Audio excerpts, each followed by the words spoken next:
Start with a chilling fact about how many people have experienced nightmares after hearing scary stories, or pose a question like, are you brave enough to listen to these terrifying tales?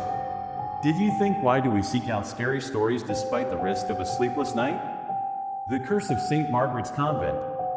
In the heart of a forgotten forest, hidden beneath overgrown vines and crumbling stone, stood St. Margaret's Convent. Once a sanctuary for faith and solace, it was now a monument of dread. The villagers avoided it, whispering about the cursed nuns who defied the divine and paid with their souls. Emily and her friends, thrill seekers with a penchant for the paranormal, decided to document their visit to the infamous convent.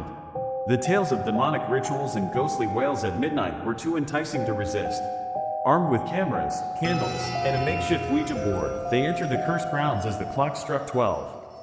The air was cold and thick with the scent of decay.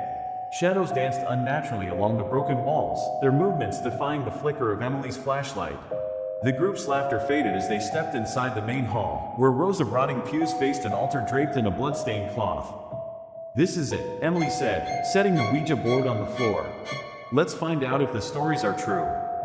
They sat in a circle, their fingers lightly touching the planchette. With a nervous laugh, Emily spoke. "Is anyone here with us?" For a moment, nothing happened. Then, the board began to tremble. The planchette moved to yes. "Who are you?" Emily asked, her voice shaking. The planchette spelled out, "Sister Agatha." A chill swept through the room, extinguishing their candles. The darkness was absolute, broken only by the weak beam of a flashlight. Suddenly, a guttural scream tore through the air. It was neither human nor animal, a sound that clawed at their sanity. "Stop the game," shouted Chris, one of Emily's friends. He reached for the board, but it wouldn't budge. The planchette moved violently, spelling, "Leave now." "Let's get out of here," Sarah whimpered, her hands trembling. But the door they entered through was no longer visible.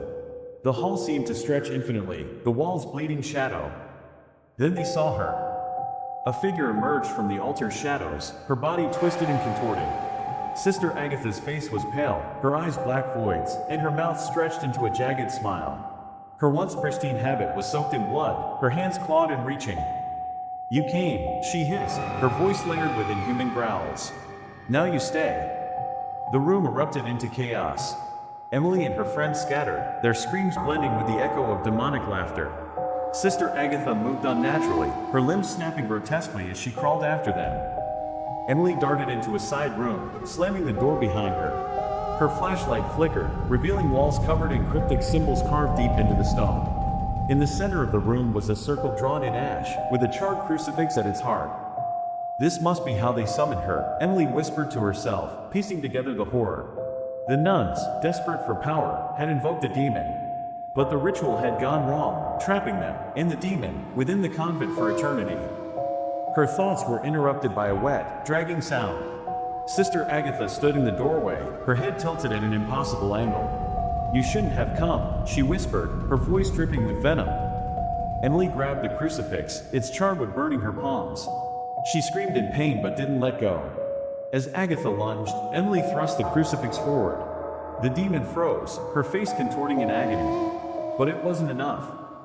The others burst into the room, Sarah holding a jagged piece of wood like a weapon. "What do we do?" she cried. "Destroy the circle," Emily shouted, realizing it was the source of Agatha's power. Chris and Sarah scraped at the ash circle while Emily held off the demon, the crucifix glowing faintly. Agatha shrieked, her voice shattering the air as the circle broke. The room trembled violently, cracks spreading across the walls and floor. A deafening roar filled the space as Agatha's form disintegrated, her screams fading into the void. The house groaned, its cursed foundation collapsing. The friends fled, stumbling into the forest just as the convent imploded in a fiery blaze.